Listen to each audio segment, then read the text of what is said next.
Magandang araw mga bata! Ngayong araw ay tatalakayin natin ang bahagi ng pananalita. Handa na ba ang lahat? Magaling! Simulan na natin! Una ay ang pangalan o sa salitang Ingles ay noun. Ang pangalan ay bahagi ng pananalita na nagsasaad ng ngalan ng tao, bagay, pook o lugar, hayop, pangyayari, damdamin, kaisipan o ideya. Halimbawa, lapis, aso, Pasko, Ana.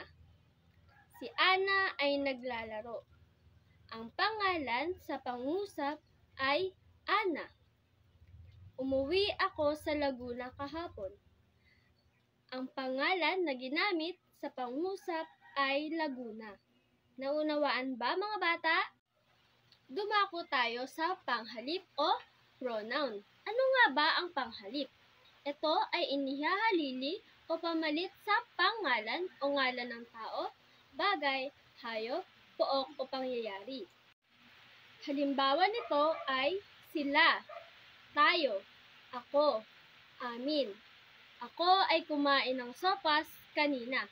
Ang panghalip sa pangusap ay ako. Naglaba kami sa ilog.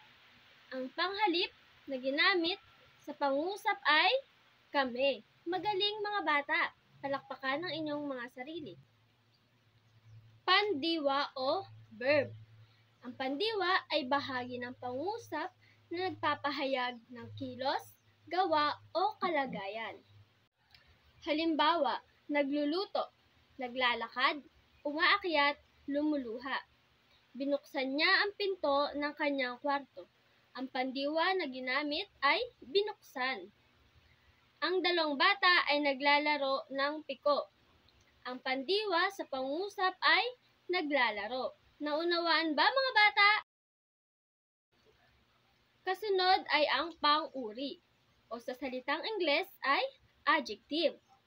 Ito ay nagpapakilala ng uri o kalagayan ng isang pangalan o panghalip.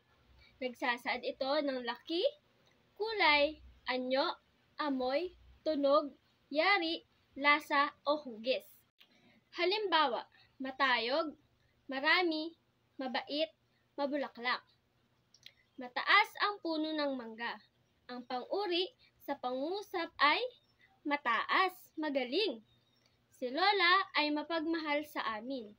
Ang pang-uri sa pangusap ay mapagmahal. At ang huli ay pang-abay o adverb. Ang pang-abay ay naglalarawan ng kilos o galaw. Ito ay nagsasaad kung saan, kung paano at kung kailan ginawa ang isang kilos o galaw. Halimbawa nito ay mabilis, pabulong, agad, mabagal. Si Leo ay mahusay umawit. Ang ginamit na pang-abay ay mahusay, magaling mga bata. Ang pangusap ay agad na natapos ni Rosa ang gawaing bahay. Ang pang-abay sa pangusap ay agad, magaling mga bata. Palakpakan ang inyong sarili. At doon nagtatapos ang ating talakayan. Maraming salamat sa pakikinig mga bata. Hanggang sa muli!